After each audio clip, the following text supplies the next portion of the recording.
Oh,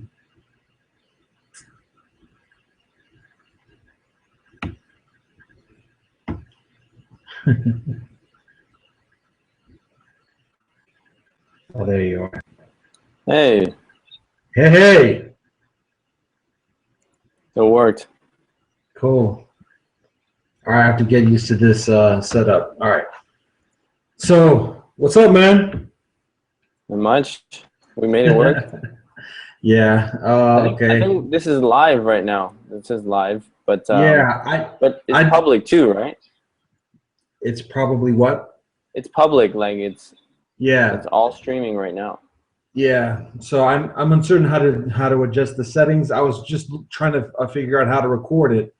And apparently it has to be broadcast. Like I didn't even press a record. I just pressed broadcast, and apparently that automatically records it and saves it. So Did you create it from the YouTube channel? From your YouTube account? I did it from Google Plus, from my Gmail account. It might be worth trying, just like stopping this one and then going in and checking if you have a file, just so that if we were to like record now for like half an hour, say, and then there's nothing saved, then it would be kind of a waste of time. But because I haven't done it through Google Plus, but I've done it through YouTube, where after it says broadcast or I think go live, I can't remember. It saves it into your YouTube videos. Right. Okay. I'm not sure. I tested before, and it seems to work. I have yet to check my YouTube channel to see if it automatically saves it to there. Because are you gonna be editing these, or are you just throw on some graphics or anything? I just keep it raw. Okay. Okay. So I think it actually, yeah, it does. It saves the ones that I did before. Okay. So it seems to work. Okay, great. And I used to do Google Hangouts frequently a few years ago, and the format changes. So I'm just trying to put it together as it is. Nice. So, hey, we're back at it. All right. Yeah. So we had some technical difficulty yesterday. My old computer that I'm using at the moment crashed again yesterday, hard crash, and I wasn't able to even like open it. And eventually today, I am able to do that. And then I get onto Google and connect with the Hangout feature and able to do that. So the positive news is that it's up and running at the moment.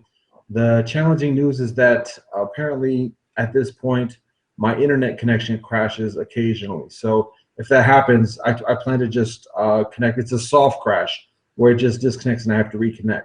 Okay. So it's just a bootleg situation. But so in that case, I'll have to carry it, and you can jump back in. Maybe. Yeah, I trust in your abilities. So amidst these challenges, I have a cool song in my head. Do you remember Shane, who we had that conference call with like a year ago? Shane Evans. Yeah. Yeah, I've done a podcast with him for the mix show. Oh, you did? Yeah. Okay. How did I miss that? I don't know. A podcast. Okay, I have to check that out. So, anyways, he posted like a little short. You know, he's an illustrator and artist and musician. So he posted a little short video, an animated video about his Chocolate Me book, and he did the music himself, and it's like it's a cool little vibey song, little ditty like for 30 seconds, but it just reminds me of that mellow 70s kind of laid back, everybody grooving out and chilling and relaxing and everything type of situation. So, nice. I'll have to check it out. Yeah, so that's kind of like inspiring me, coming up with ideas and just motivating me to keep going on. So it's nice to have little boosts of positivity and energy like that. Yeah, little inspirations. Yeah. Cool. So, we talked about it yesterday. You mentioned an interest in just starting from the top, or would you prefer continuing where we left off? Oh, we could start from the beginning. Okay. So I'll skip past all the introductory remarks and everything, and just jump into it. And again, the idea, to contradict myself immediately, the idea of this project is just sharing insight, drawing from personal experience, and kind of reaching from beyond the realm of reaching through all the realms that shape us, that influence, that inform who we are as individuals, and drawing from that experience to kind of resolve the challenges that we experience and the joys that we experience as being mixed. And so that's the basic gist of this project and this conversation. So with that, I can just jump into the 5 questions. Cool. Sounds good. All right. So the first question is, what is the ethnic and spiritual background of your father, and what is the ethnic and spiritual background of your mother? My father is Chinese Hakka, originally from Mauritius, but his lineage from China. And then he's not very religious. I don't know about spiritual. We don't really, he doesn't really talk about that sort of stuff much. Sure. But on his side, there's Chinese folk religion, and my grandma sort of practiced that sort of stuff. And then my mom is German ethnically, and the East Prussian, to be precise, or like Prussian, and the part of Germany that's not Germany anymore. And then spiritually, religiously, my mother follows a Lutheran Christian practice. Okay. Yeah. Yeah. Well, your description actually reminds me very much about my family's experience.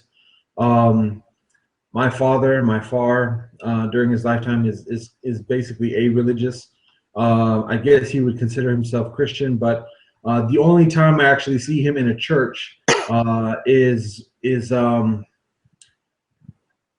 during my senior year in high school. There was an event there at a local church talking about how to get scholarships for university. Okay. And so he's like, okay, I'll go to church for that. And that was the one occasion.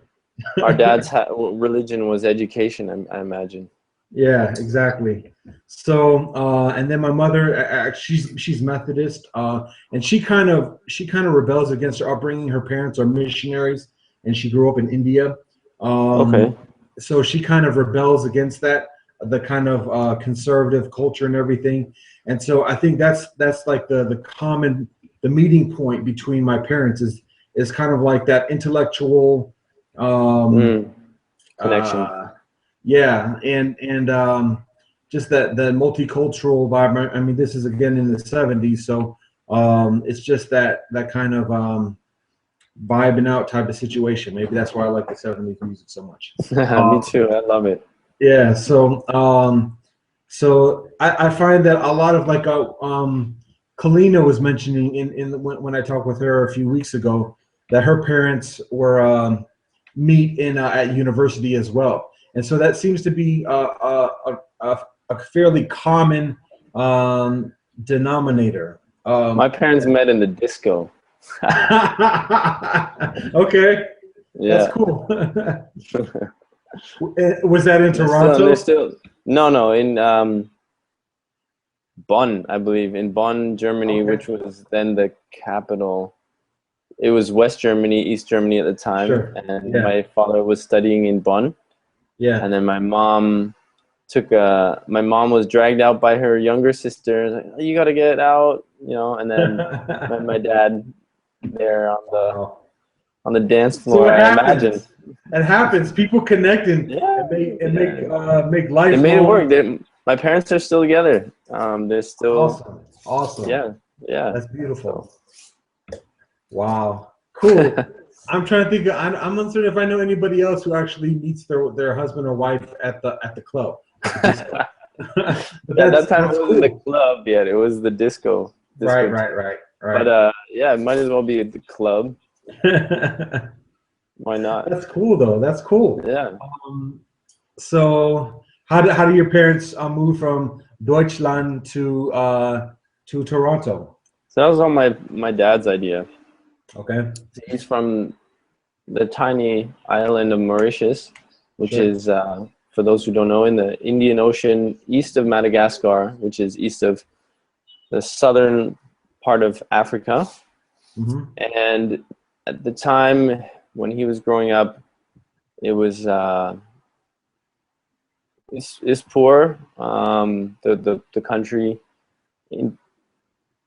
it's still you wouldn't consider a first world country or a rich nation. Although right now it's considered, I think, Africa's most stable and economically successful country.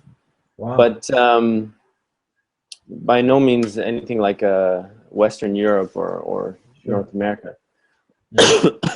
And then, so at that time, there wasn't too many opportunities for people who aren't already potentially established or something, whose families weren't doing well. So education was the ticket out, or at least ticket to a better life. And then my father, that's why my father, his religion is education, because Sure. it did really well for him. So he got a scholarship to Germany. Germany was giving out scholarships to a lot of people from developing countries. So my father was a recipient of one of those. And then after completing all his studies in Germany, he decided that Canada looked like a great place to live, because they had, that time they were promoting immigration. They really wanted people to come from all around the world, educated, smart people, business people. And then also it was a bilingual country of English and French, which is exactly the two main languages of Mauritius as well. Those two are the official languages, I believe, of Mauritius as well. So he saw, you know, a place that had the opportunity. Yeah. Cool. Just I don't think he knew how bad winter would be. He had no idea. Well, I mean, it can get cold in Deutschland as well. It can, but it's So, just not nearly as bad as Canada. yeah. It's brutal. And you end up venturing halfway around the globe again to Yeah. Bangkok. Yeah, I think my parents being immigrants to Canada, it didn't impart on me a very strong sense of belonging to Canada. Okay. Because they never considered themselves to be very Canadian. Sure. Although they're both Canadian citizens now. Okay. My mom just swore an oath, or was sworn in, I think a month ago. Wow. Yeah. Cool. Well, I think part of the experience of being mixed is also being intrinsically multinational. And some people might grow up intergenerationally within one nation, but often, particularly within the past 20, 30 years or so, many people have parents who are from different countries and have Indeed. grandparents who are from multiple countries. And so there is, I think, an intrinsic cosmopolitanism within the mixed experience, and an awareness of life that exists beyond the fold of one's nation. And so Yeah. the whole geopolitics and everything else takes on different implications, because we have family in other locations, and we visit other locations, and we're connected to other locations. So there's that kind of awareness and that belonging to other locations as well, and belonging to the earth as a whole, rather than just to one specific nation. It's a really good insight there, because I feel that way as well. And that it might be the reason why a lot of us are so open-minded and so empathetic to other people, who we can relate and understand to a lot of things, because we've had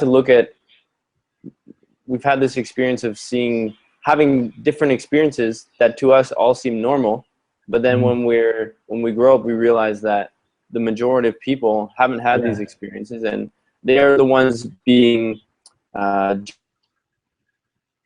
seeing the other as the other, whereas the other is also us. We see the other as also part of us, and it's a really it's a blessing to have that from such a young age, right off the bat. It can be challenging too, because indeed, we're often the different one. But I think it's kind of like when you're able to get, or when we're able to get through that, it makes us that much more stronger. And like you say, it provides. I mean, there's the notion. I remember in my fraternity days, there's the saying, adversity breeds character. So when we go through those challenges of identity and belonging and allegiance and everything else, and we have that consciousness, that global consciousness, when we come into our own as adults, I think we have an increasingly empathetic and aware mentality, and that can be difficult as well amidst communities that are very myopic and entrenched within those biases. But I think it lends itself towards being facilitators of understanding, education, and diplomacy. I mean, a lot of people like to say that mixed people aren't the bridge builders or the peacemakers or anything else. That's an unfair responsibility to put onto mixed people. But I think actually we do have we at least have an insight to what it's like to I think whether we choose to be or not, we inherently are. Yeah. Just by our existence and without us even trying. So we don't have, the burden doesn't have to be placed on us, and we don't have to do it to ourselves or to each other. But without us even trying, it just happens. Because it's second nature. It's second nature, and we just can't. We're thrust into this situation where we have to be a bridge for ourselves. I mean, we have to span a gap. Like we're born in the valley between two mountains, and we have to kind of do a Jean-Claude Van Damme splits thing to touch both sides, right? Yeah. So and inherently people are gonna walk across that bridge. Once it's there, people are gonna use it. And it's something that we do it out of sheer necessity, just to be reconciled as an individual. But I think that there's a richness that exists within those solutions.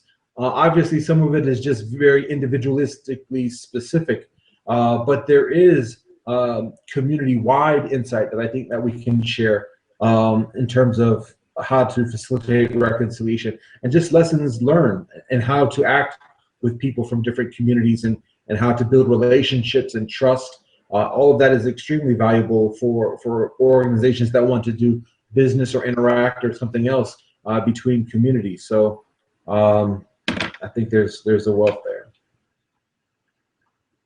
Sweet. And then like one more point is that on nationalism and national identity, for me, national identities are a little bit silly. And all the fuss about them is kind of silly, because they create a lot more problems, I feel. Or at least the problems to me are more inherent than the benefits. There are benefits definitely, but they've been used to rally people against other people, and basically rally humans against humans, and we're all actually just one one family, one human Right. family.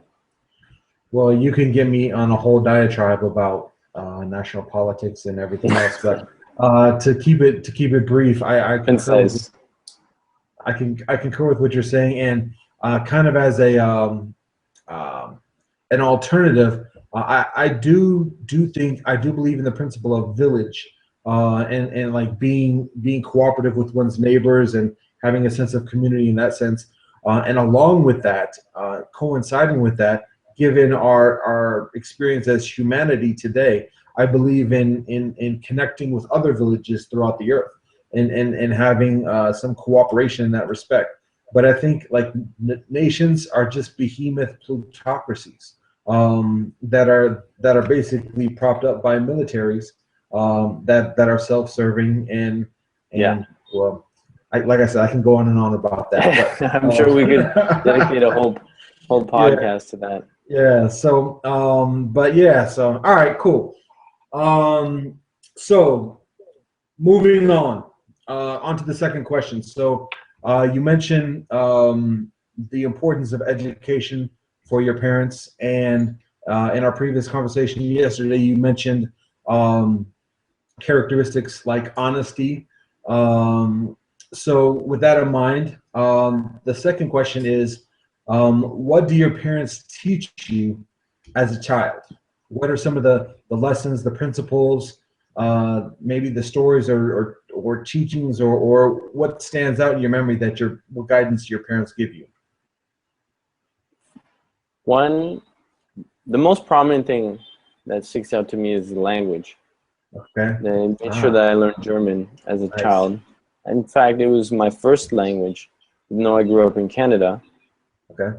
German was my mother tongue, literally. And my father speaks fluent German as well. His grammar is actually better than my mom's because he learned it. He learned it from the book, and my mom just grew up speaking it. My father actually can correct my mom, and they both really stress that I master this language, not just speak it, but master it, and be as proficient in it as possible. Okay. So that was really annoying as a kid, 'cause after a while you just want to converse, you just want to speak, and after a while English was a lot more comfortable for me to speak. It still is. Okay. But my German is really good, and I have them to thank for it, and I'm very grateful for it now. But that was what I remember most. Okay. So I might have missed it, but do you speak Chinese as well? Or I seem to recall you mentioned something about having some Chinese proficiency. I do. I do speak Chinese, not as well as German, not anywhere near as well as German. Okay. But that was something I made a point to do on my own, because I felt that I needed to round out that side of my identity and my experience, and to be the bridge that I could be. You know, I put myself in that. I put that on myself to be a bridge. Okay. And I felt that was. I felt there was something missing, you know, without being able to speak that. So I went to Taiwan and learned Chinese for 6 months, and I've also been. Before that, I learned from books and had some classes in Canada. Yeah. And before that, my grandmother, she doesn't speak English very well, very, very, very little, and she speaks Creole and 3 Chinese dialects, and I don't speak any. So that was another big reason why I learned Chinese, so that I could speak to my grandma. And now we chat all the time.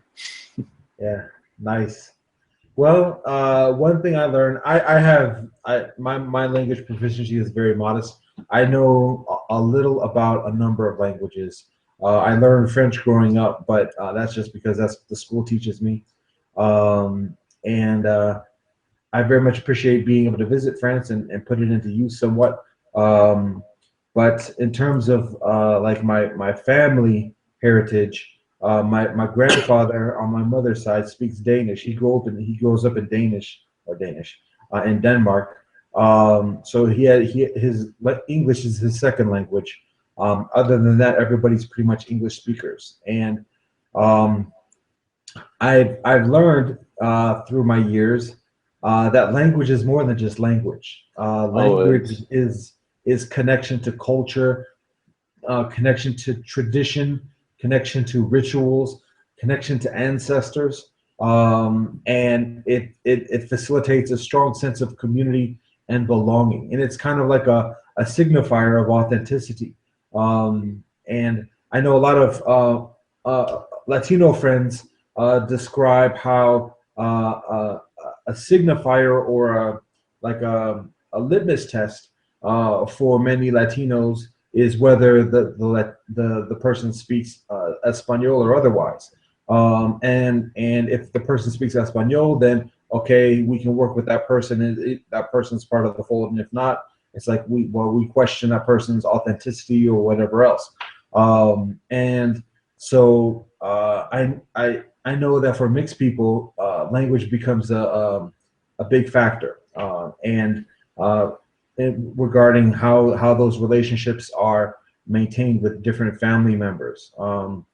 So well, language is I'm so important that there's speculation that language is actually inherent in our human capabilities. Like that, it's not just a byproduct, but that somehow the brain actually has like a language sector. I can't remember who said. I think it was Chomsky. I didn't hear him directly talk about it. I heard somebody talk about it about him, so it might not be true.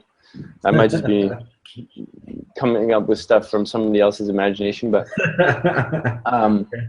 apparently it's so linked into our mind, you know, that it that there's like, I think it was in Oliver Sacks' book actually that I was reading that was talking about that.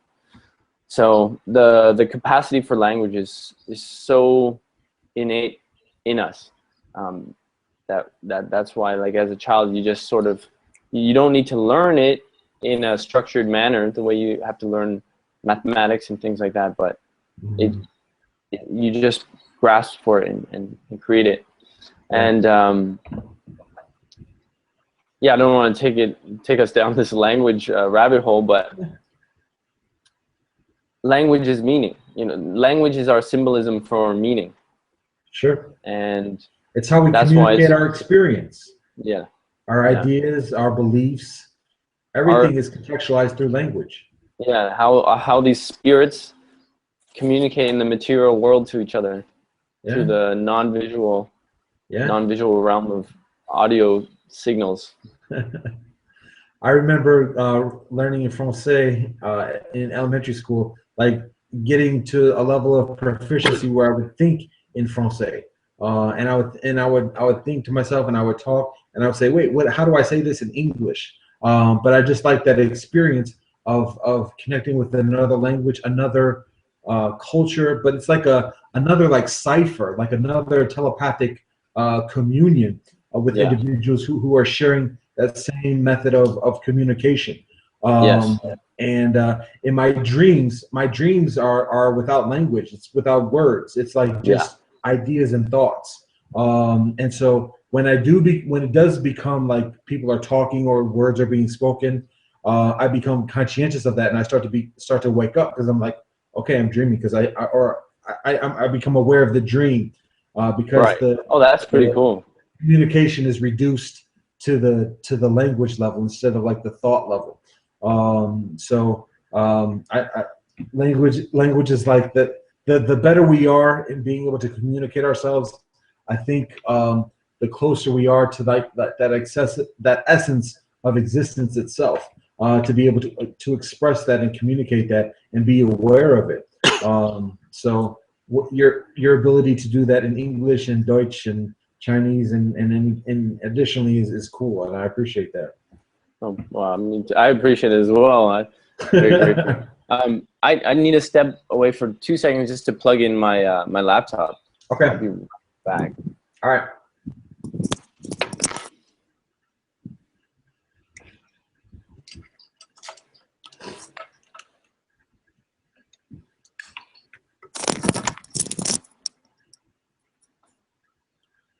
All right. Cool. Back. All right. So let's move on to the third question. Is that all right? Of course. All right. So the third question is, how we're into unprecedented territory now. Or did we? No, we did do this one yesterday, I think. We started this one. So what challenges do you experience as a youth? Growing up, what are some of the difficulties that you encounter as a child or an adolescent growing up, being mixed? I don't think we did cover this. This is Okay. uncharted territory. All right. As a youth, as a child, I think the biggest one was belonging, you know. Okay. Belonging, because my parents both came from other places and they weren't in their own relationship of the same kind, you could say. So there wasn't a strong one or the other connection either. Okay. That inside my own family, I felt like I was different. Not so much on my German side, but after a while, even on that side, the older I got, not directly from them per se, but from my experiences in Germany.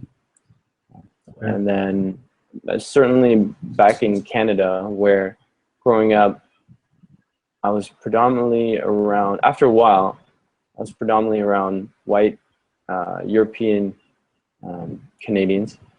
But then originally, you know, I grew up in a very mixed neighborhood, mixed being of diverse people of diverse origins, but there weren't too many mixed families around there. I remember one, but I didn't connect the dots. You know, this kid was just like us.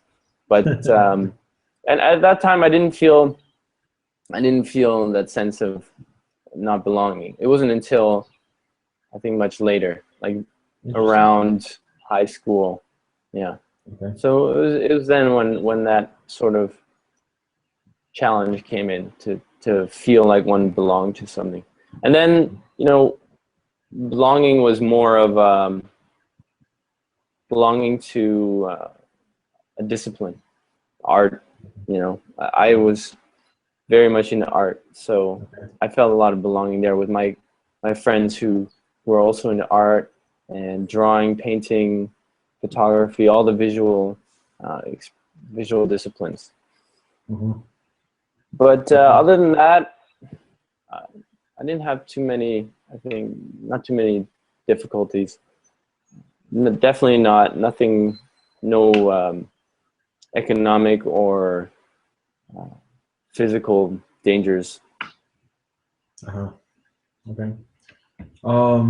So I'm trying to imagine like how that challenge that you describe of belonging translates into like an actual daily experience or interaction or environment, because as an adult you provide the appearance of being very confident, very outgoing, and so I'm uncertain if you're like that as a youth, as a child, but were you like that, or were you increasingly introspective or introspective? Yeah, I was on the other side of the reserved? spectrum. I was What was more that? of I was on the other side of the spectrum. I Okay. was very shy. I wouldn't say I was an introvert per se, but I was shy. And I Okay. think there's a difference. Introverts aren't necessarily shy. They just prefer to be by themselves. They gain energy by being by themselves. Whereas me, I was definitely shy, and also just unaware of how to do what was normal. I realized that the way I grew up, once I realized that the way I grew up is not how everyone else is doing it, it kind of made me second guess the way I was. Because I didn't grow up with being able to watch Saturday morning cartoons. I didn't get to hang out on Fridays because of my parents putting me in German school on Saturdays, and then confirmation class at church on Fridays. And so there was this sort of missing experience that there's experience that I lacked that the mainstream of people had, and being a very sort of analytical person, or that I am, like my observation, I tend to observe people in society maybe more than the average person. So made me sort of hesitant or unsure of how to fit in. So it only maybe exacerbated the problem of not fitting in. Yeah. Okay. So would you consider my observation regarding your personality today as confident and outgoing? Would you consider that a fair description? Do you consider yourself that in that manner today? At times, yeah, definitely. Certainly when I'm traveling and I'm having a good time. Okay. Or I put myself in the mindset of let's have a good time. Sometimes I still like to sit back and observe, be quiet, say less, because I often say stupid shit that that can get me in trouble, or that I later think, man, you're such an idiot. You're just talking nonsense. But so sometimes, there's both sides, definitely both sides, and I feel like definitely when my plan is to bring a group together or to have a lot of fun, bring people together that wouldn't normally mix, or if there's just some stagnation and nothing's going on, I'll try and be the catalyst. Yeah. So I guess the duality that I'm trying to reconcile. I just got a prompt. I'm uncertain if my thing's going to crash if I do this or otherwise, but I'm just going to leave it alone. So there's a big prompt in the middle of the screen. But anyways, so the duality that I'm working to reconcile is that you describe a previous experience of being shy. One of the challenges that you experience being belonging, and so there's that on one hand. Then on the other hand, observing you today, seeing you, interacting with you today, you have the presence of being outgoing and confident, and one who has that type of presence usually or often seems to have also a sense of belonging, is comfortable with where that person is, is comfortable with one's surroundings, and in that comfort would seem to have a sense of belonging, and sharing that and instilling it with others. I mean, your whole thing with the 100% Mixed show and everything else that you're doing is very it's pioneering, and it takes a certain amount of chutzpah and confidence, and a certain comfort with oneself. And so I'm trying to discern how you arrive at that. How do you progress from one to the other? First was the awareness that I lacked the confidence. Okay. That was the first step, and that happened probably in university. And then also that I wanted to create a space for people like me. And then I founded a club, student organization called Mixed Students Association at York University, MSA for short. Love that. Oh man, it was such a great time. Such a great time, and so many friends that I made were still great friends, and that really gave me confidence. Having that belonging, having those people, and seeing the impact that this thing that I started. It was like I planted a seed. And then I watered it a little, and then it grew and it grew, and it became way more than I imagined it could be. Okay. And then seeing that was proof to me that you don't have to have all the answers. You don't have to know it all. You just, if you have a feeling, you go with it, and the other people will come who vibe with you, and then together you can create something. So that gave me a lot of confidence, gave me a lot of relief, I think, as well. And then also the social aspect gives you a lot of support and confidence, because not only then are you're not doing things just for yourself, but there's responsibilities and expectations coming at you from your peers, and you just have to do it. You have to act. So it's forged. Okay, cool. So I think I get a little ahead of myself, because the fourth question is, given the lessons that you learn as a child, and the challenges that you experience as a youth, what are some of the solutions that you find as an adult? And you just talk about a sense of mission, or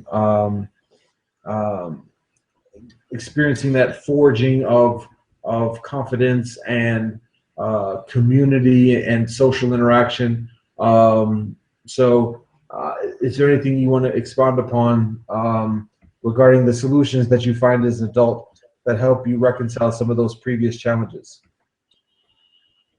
Just to rephrase, just to recap the question. So it's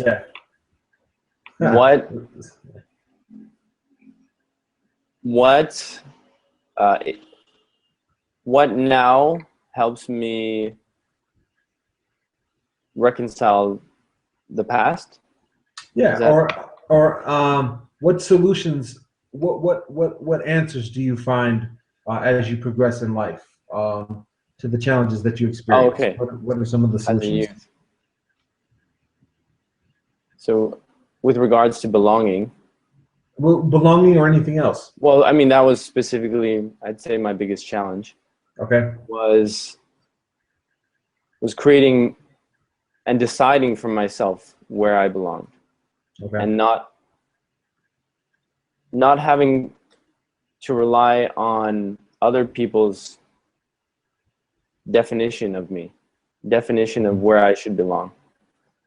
Okay. And it's difficult. It's very difficult. I believe that, at least from what I've read, what I've learned, we're tribally wired. So it's potentially the hardest thing to do is create your own identity and make it withstand the barrage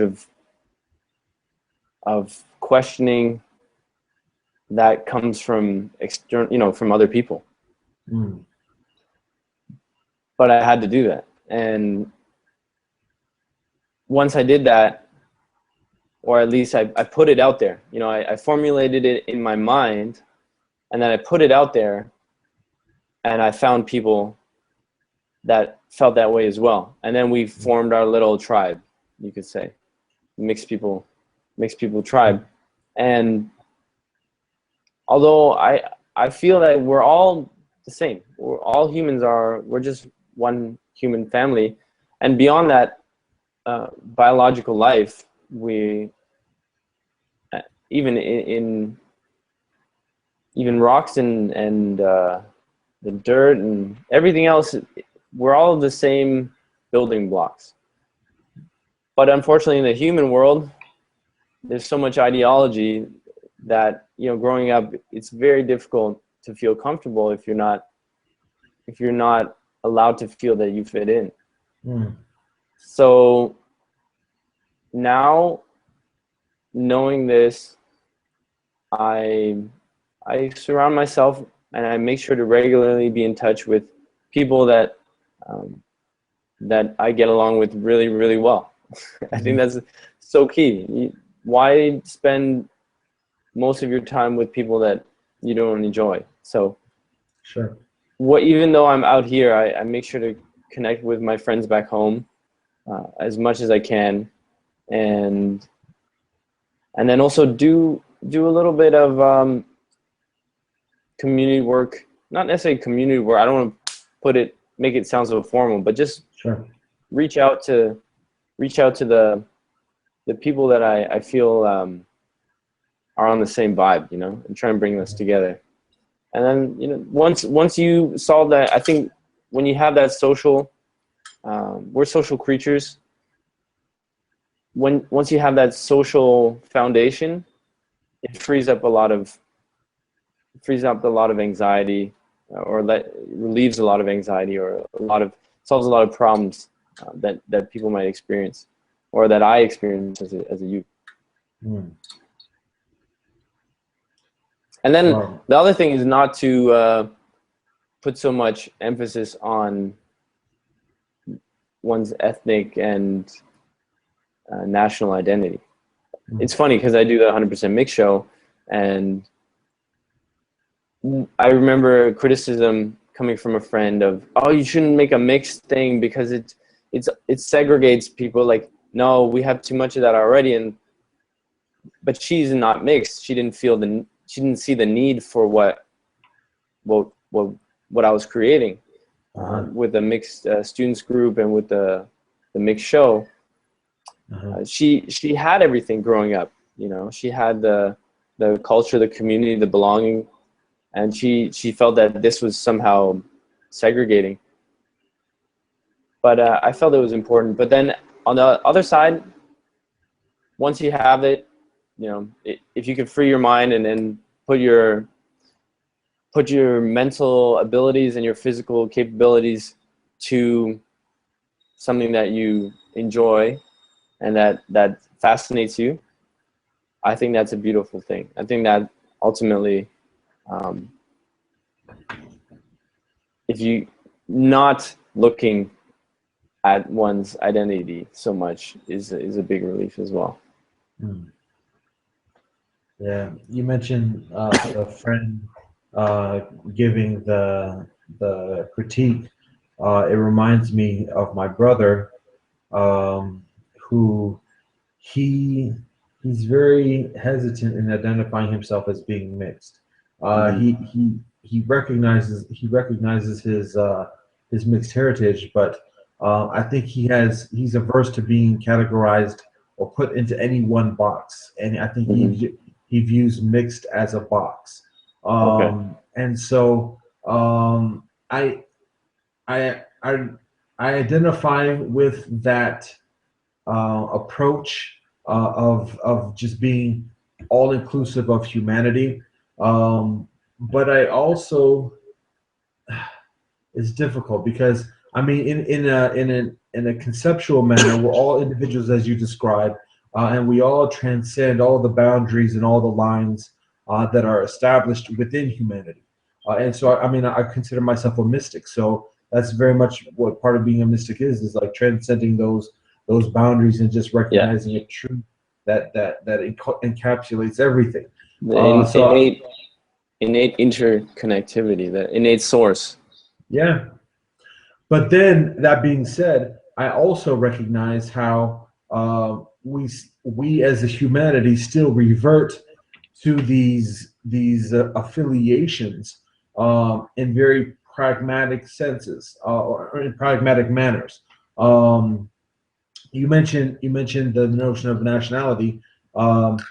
You're international. You go from one place to the next around the globe, and so you're very much international. But you still you have a national passport that facilitates that travel, and so it's kind of like coming down to earth a little bit from that idealism or whatever. And so even just speaking English language, that's defining us within a box. And so there's certain ways we have to, or that we're kind of influenced or whatever, how we're coerced or however you want to describe it, into reverting to those boxes. And so it's interesting because, well, I'm just rambling at this point, but so the point is that I definitely identify with the transcendent um, uh, interest and experience, and I very much champion that. But I also recognize how we're also connected with our lineages and everything else, and how that influences our day-to-day activity. And so amidst that, I identify as mixed to kind of emphasize the transcendent part of that. So I guess, I mean, that's just the box that I'm comfortable being in, but understanding that it's like a multifold box that includes many other boxes as well. So I maybe think, that's just my way of talking out of it. well, the way could potentially summarize all this, maybe your brother's sentiments too, is that everyone wants to feel both that they are normal and that they are special. And if you don't have both of that, then you feel lost potentially.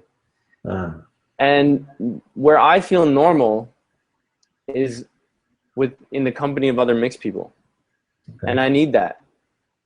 I need to feel that I don't need to keep up these barriers or not barriers, but keep up this identity. The identity when I'm with mixed people can just drop because I don't have to, there's nothing to defend. There's nothing to assert. There's no questions. The answers, the questions that come at me they don't feel like threatening. Mm-hmm. Not that questions from outside are overly threatening.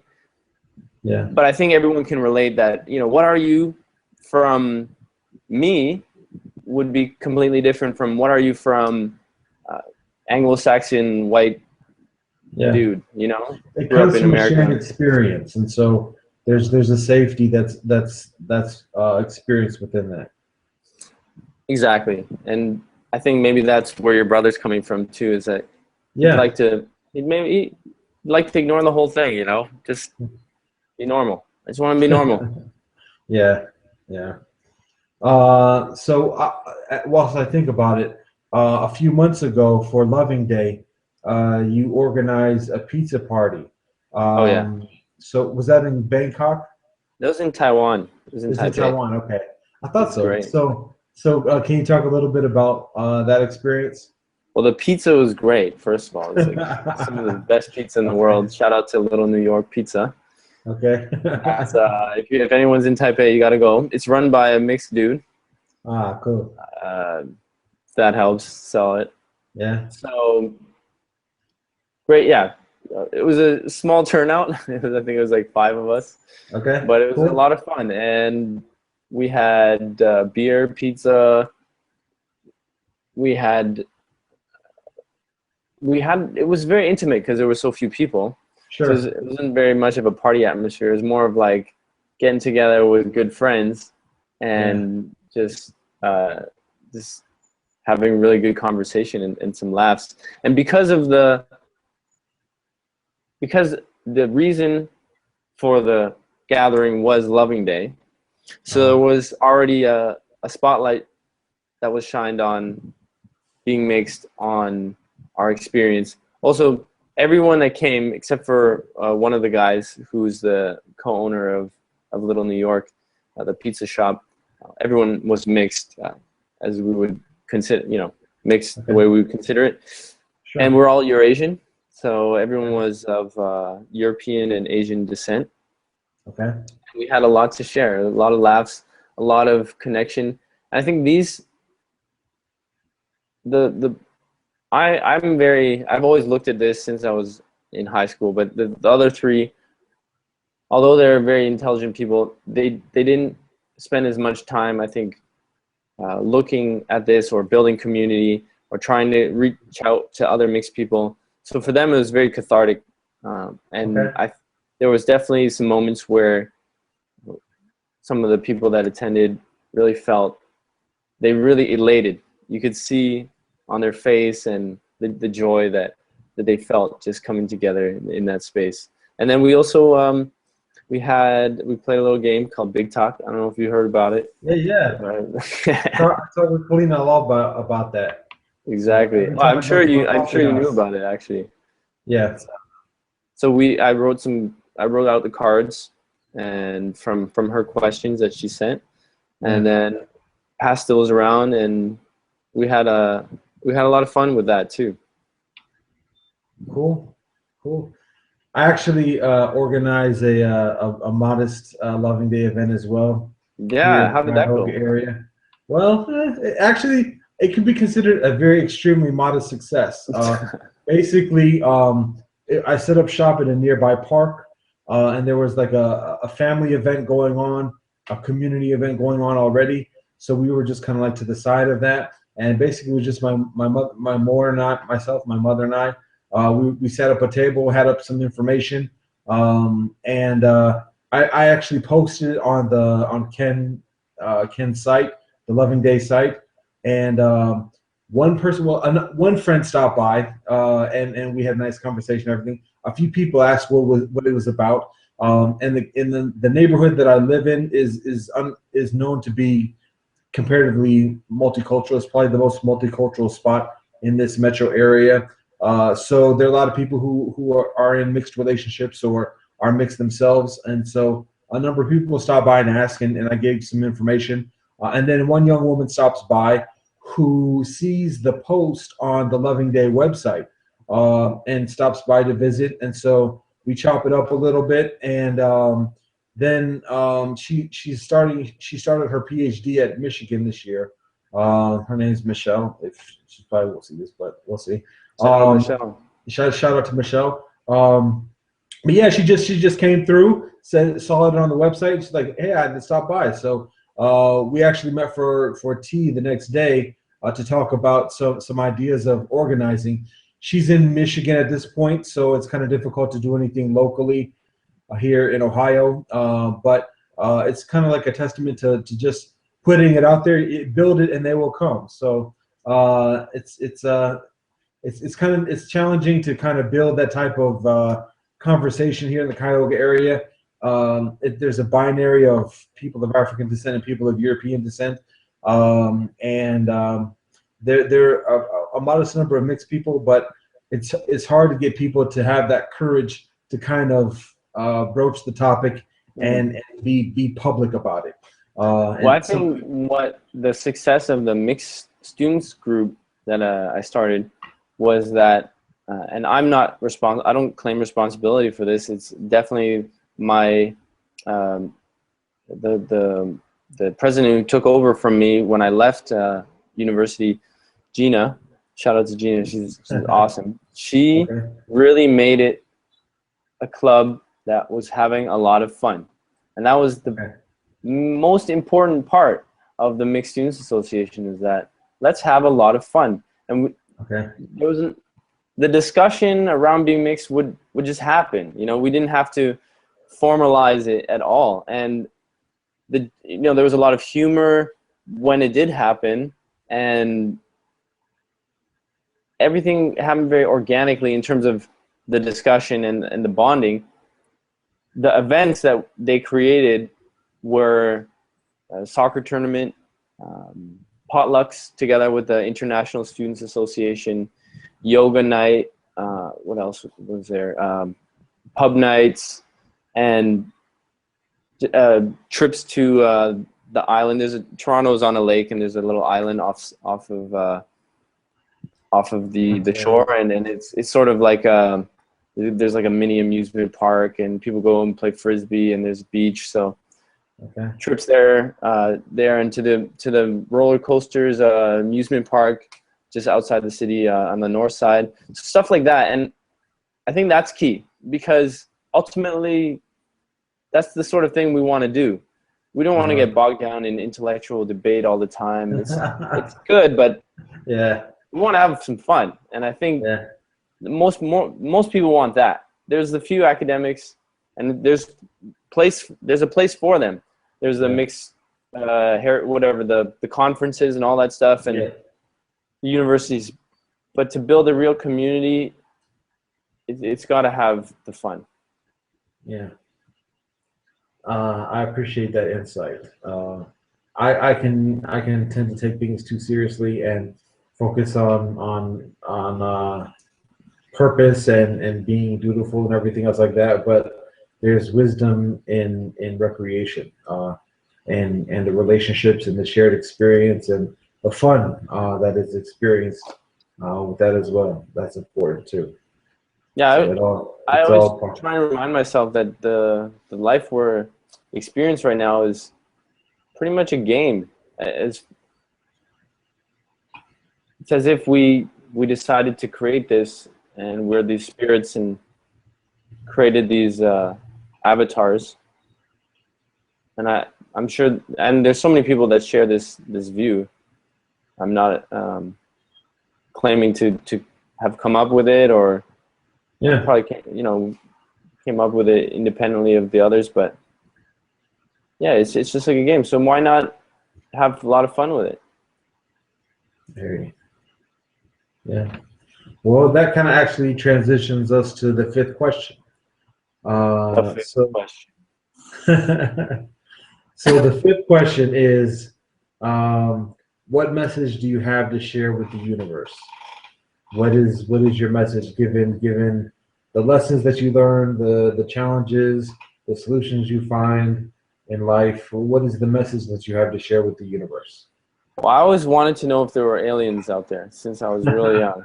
Like, so there are aliens out there, like, that aren't, the kind that want to enslave humanity. Like, please come, be so cool. I really want to meet you. As long as like your atoms don't like somehow interfere with our atoms and tear us both to shreds, but like it would just be so cool. Yeah. I think that'd be super cool. In terms of more, to humanity, Mm-hmm. I don't think I have much of something I'm putting out there. There's more learning to be done. There's more learning that I want to experience about myself, about the whole experience. And the only thing that really makes sense to me that I could pass on is that if it's all a game, and sometimes you get into these existential spirals, the only thing that makes sense is loving. When it comes down to it, if everything is temporal, impermanent, inherently meaningless, then the only thing that's worth doing is loving, is giving love and receiving it. So that's it. It's all the other stuff are the details. Awesome. Beautiful. Well, I think that's a wrap. I'm gonna hit the broadcast button, see what happens.